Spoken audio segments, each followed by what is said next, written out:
السلام عليكم ورحمة الله وبركاته. الحمد لله رب العالمين، الصلاة والسلام على سيد المرسلين وعلى آله وأصحابه أجمعين. الحمد لله। মহাবিশ্বের বিষয় মহাগ্রন্থ আল কোরআন থেকে জিহাদী সাবিলিল্লাহ সম্পর্কে কিছু আলোকপাত করতে চাই। এর জন্য মহান আল্লাহ রাব্বুল আলামিনের কাছে আমি সাহায্য চাই।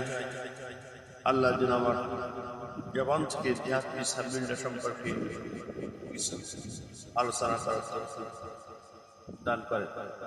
এই জন্য সর্বপ্রথমে মহান মাবুদের দরবারে শুকরিয়া জ্ঞাপন করছি যে মহান রব্বুল আলামিন আমাকে কথা বলার সুযোগ করে দিয়েছেন। এই জন্য মহান মাবুদের দরবারে বিনাদি ভাই অবনতিতে লাখ জ্ঞাপন করছি, একদিকে বলছি আলহামদুলিল্লাহ।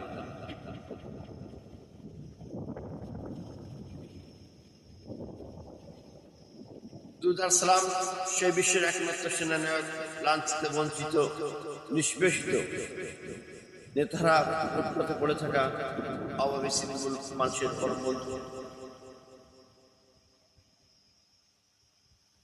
বিশ্ববাণী রাজনীতিবিদ, নারীর অধিকার প্রতিষ্ঠার অপনয় এক নির্ভীক সৈনিক, পৃথিবীর অবিসম্বাদিত মজলুম জননেতা,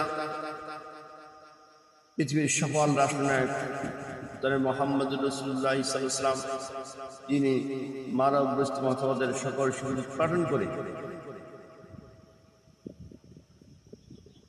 ন্যায় ভিত্তিক, ইনসাফ ভিত্তিক ইসলামী সমাজ বিনির্মাণের কাঙ্ক্ষিত লক্ষ্যে পৌঁছে গিয়ে তায়েফের ময়দানে রক্ত দিয়েছেন, উহুদের ময়দানে কান্দার মোবারক শহীদ করেছেন, শিয়াবে আবদালের পাহাড়ি এলাকায় 29 মাস কারারুদ্ধ হয়ে মানবতার জীবনযাপন করেছেন। অবশ্যই কাফের বেঈমান মুশরিকদের নির্যাতন সহ্য করতে না পেরে মাধ্যমে মক্কার মধ্যে করেছেন। এই বিশ্ব নবীর দরবারে দুরূদ সালাম পাঠাচ্ছি, সকলে বলি সাল্লাল্লাহু আলাইহি ওয়াসাল্লাম। আলহামদুলিল্লাহ। আমি সর্বপ্রথমে জিহাদী সাবিলিল্লাহর উপর যে প্রথম জিহাদটি আমি শোনাতে চাই, সূরা বাকারার 116 নম্বর আয়াত, 216 নম্বর আয়াত। আল্লাহ বলেন, কুতিবা আলাইকুমুল কিতালু হুয়া কুরহুল লাকুম আসা আন তাকরাহু শাইআন ওয়া হুয়া খায়রুল লাকুম আসা আন তুহিব্বু শাইআন ওয়া হুয়া শাররুল লাকুম আল্লাহু ইয়ালামু আনতুম লা তা'লামুন। আল্লাহ রাব্বুল আলামিন বলেন, তোমাদের উপর জিহাদকে ফরজ করা হয়েছে যদি তোমরা এটা অপছন্দ করো। তোমরা যেটা অপছন্দ করো তার মধ্যে হয়তো কল্যাণ রয়েছে, আর তোমরা যেটা পছন্দ করো হয়তো তার মধ্যে তোমাদের অকল্যাণ রয়েছে। পরিচিত বিষয়টি আল্লাহ রাব্বুল আলামিন ভালো জানেন। প্রথমে আল্লাহ বলছেন, জিহাদকে তোমাদের উপর ফরজ করা হয়েছে। জিহাদ একটি ঝুঁকিপূর্ণ কাজ। ইসলামী আন্দোলন করা, আল্লাহ দ্বীন প্রতিষ্ঠা করার এই সংগ্রাম, এটা একটা ঝুঁকিপূর্ণ কাজ। এই পথটি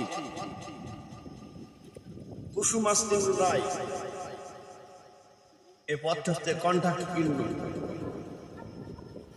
সুতরাং এই ঝুঁকিপূর্ণ কাজটাকে, আল্লাহ দ্বীন কায়েম করার ঝুঁকিপূর্ণ কাজটাকে তোমরা অপছন্দ করো, কিন্তু জেনে রাখো এই কাজের মধ্যে তোমাদের কল্যাণ রয়েছে।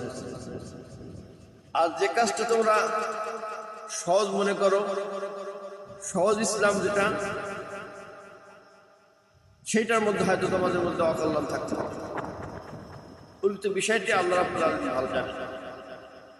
কাজেই এই আয়াত আমাদেরকে ইসলামী আন্দোলন করার জন্য উদ্বুদ্ধ করছে। এই আয়াত এর মর্মত্ব বুঝলে সে ঘরে বসে থাকার সুযোগ নেই, আন্দোলনে তাকে ঝাঁপিয়ে পড়তে হবে। আল্লাহ রাব্বুল আলামিন বলেন, ওয়াকাতিলু হাত্তা লা তাকুনা ফিতনাতু ইয়াকুনু দীনু কুল্লু লিল্লাহ। তোমরা সংগ্রাম করো, লড়াই করো ওই পর্যন্ত যতক্ষণ পর্যন্ত আমার দিন পূর্ণরূপে বিজয়ী না হয়।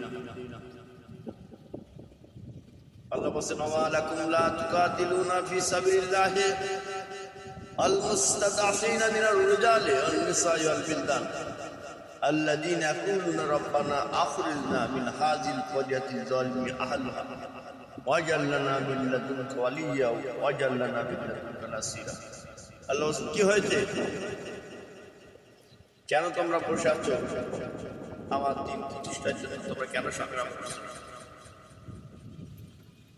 অসহায় নারী, পুরুষ, শিশুরা আল্লাহর কাছে ফরিয়াদ করে বলছে, আল্লাহ তাআলা তুমি আমাদেরকে এই জনপদ থেকে বের করে নাও। যে জনপদের শাসক হলো অত্যাচারী, এই অত্যাচারী শাসকদের হাত থেকে তুমি আল্লাহ তুমি আমাদেরকে বের করে নাও, এদের কবল থেকে উদ্ধার করো। আর তোমার পক্ষ থেকে একজন ওলি, অভিভাবক ও নাসির, একজন সাহায্যকারী আমাদের জন্য পাঠিয়ে দাও। আল্লাহ তিনি এভাবে বলছেন, অসহায় নারী, পুরুষ, শিশুদের আত্মচিৎকারে তোমাদের বিদায় কি? অসহায় নারী, পুরুষ, শিশুদের করুণ আত্মনাদে তোমাদের বিদায় কি? দয়া উদ্রেক হয় না? তোমরা কেন বসে আছো? আমার দিনের জন্য কেন তোমরা সংগ্রাম করছো? এভাবে আল্লাহ তাআলা জন্য আমাদেরকে বলতে চেয়েছে। সূরা তাওবার অন্য আয়াতে আল্লাহ বলেন, ইয়া আইয়ুহাল্লাযীনা আমানু মা লাকুম ইযা কিল লাকুম আনফিরু ফি সাবিলিল্লাহি ইসতাগফিরু ইলাল আরদ আরাদিতুম বিল হায়াতিদ দুনিয়া মিনাল আখিরাহ ওয়া মা হায়াতুদ দুনিয়া মিনাল আখিরাতি ইল্লা কলিলা। এই ঈমানদার, কেন তোমরা বসে আছো? কেন তোমরা মাটি কামড়াই বসে আছো? কেন আমার দিনের জন্য তোমরা কেন বের হও না? দুনিয়ার জীবন পেয়ে কি তোমরা খুশি হয়ে গেছো, খুব সন্তুষ্ট হয়ে গেছো? আখিরাতের তুলনায় দুনিয়ার উন্নতি নগণ্য। আখিরাতের তুলনায় দুনিয়ার জীবন নগণ্য। অন্যত্র বলছেন, ফাল তুসিরুনা হায়াতুদ দুনিয়া ওয়াল আখিরাতু খায়রুন ওয়া আফওয়া। তোমরা দুনিয়ার জীবনকে বেশি প্রাধান্য দিচ্ছ, কিন্তু আখিরাতের জীবন উত্তম। আল্লাহ এরপর বলছেন, ইল্লা তানফিরু ইয়াযিকুম আযাবুন আলীম ইস্তাবদিলু কওমান গায়রাকুম ওয়ালা তাদুররু শাইআ আল্লাহু আলা কুল্লি শাইইন কাদির। আল্লাহ বলেন, তোমরা যদি আমার দিন কায়েম করার জন্য না বের হও, ইল্লা তানফিরু ইয়াযিকুম আযাবুন আলীম, তোমাদেরকে যন্ত্রণাদায়ক শাস্তি দেওয়া হবে। যন্ত্রণাদায়ক শাস্তি দেওয়া হবে যদি তোমরা আমার দিনের জন্য বের না হও, দিন কায়েম করার জন্য সংগ্রাম না করো।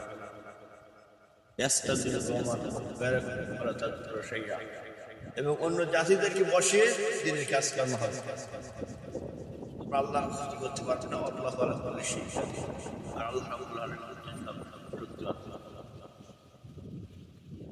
আল্লাহ রাব্বুল আলামিন সূরা তাওবার 24 নম্বর আয়াতে বলেন, কুল ইন কানা আবাকুম আবনাকুম ইখওয়ানুকুম আযওয়াজুকুম আশিরাতুকুম আমওয়ালুম ইকতারাবতুহা তিজারাতুন তাখশাউনা কাসাদাহা মাসাকিন তারদাউনা আহাব্বা ইলাইকুম মিনাল্লাহি ওয়া রাসূলিহি ওয়া জিহাদিন ফি সাবিলিহি আল্লাহু ইয়াহদিল কওমাল ফাসিকিন। আল্লাহ রাব্বুল আলামিন বলেছেন, এখানে আটটি বিষয়ের কথা বলেছেন। আল্লাহ এবং রাসূল, এক জিহাদ ফি সাবিলিল্লাহ, এর উপরে যদি তোমরা এই আটটি প্রাধান্য দাও। কোন আটটি? কুলিন কানা আবাকুম, তোমাদের পিতা, আপনাকুম, তোমাদের সন্তান, ইখওয়ানুকুম, তোমাদের ভাই, আযাজকুম, তোমাদের স্ত্রী, আশিরাতুকুম, তোমাদের প্রতিবেশী, আমালুম নিকতারাবতুহা, তোমার অর্জিত সম্পদ, তিজারাতুন তাখশাউনা, তোমাদের ব্যবসা আশা করতে, মাসাকিন তারদাউনা, এবং তোমাদের বসতটা তোমরা বেশি পছন্দ করো। আব্বা ইলাইকুম মিনাল্লাহি ওয়া রাসূলিহি ওয়া জিহাদ ফি সাবিলিল্লাহ, আল্লাহ এবং রাসূলের উপরে এবং জিহাদ ফি সাবিলিল্লাহর উপরে যদি প্রাধান্য দাও তাহলে কি হবে? ফাতার আব্বাসু হাত্তা ইয়াতি আল্লাহু আমরি, তোমরা আল্লাহর সাথে আসা পর্যন্ত অপেক্ষা করো। আল্লাহু লা ইয়াহদি কাওমাল ফাসিকিন, সত্যত্যাগীদেরকে আল্লাহ কোথায় গিয়ে দেন।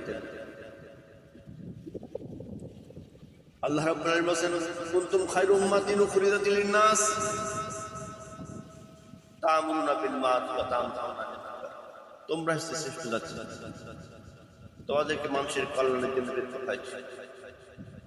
তোমরা সৎ কাজ আদেশ দিবে, অসৎ কাজ থেকে মানুষের বিরত রাখবে।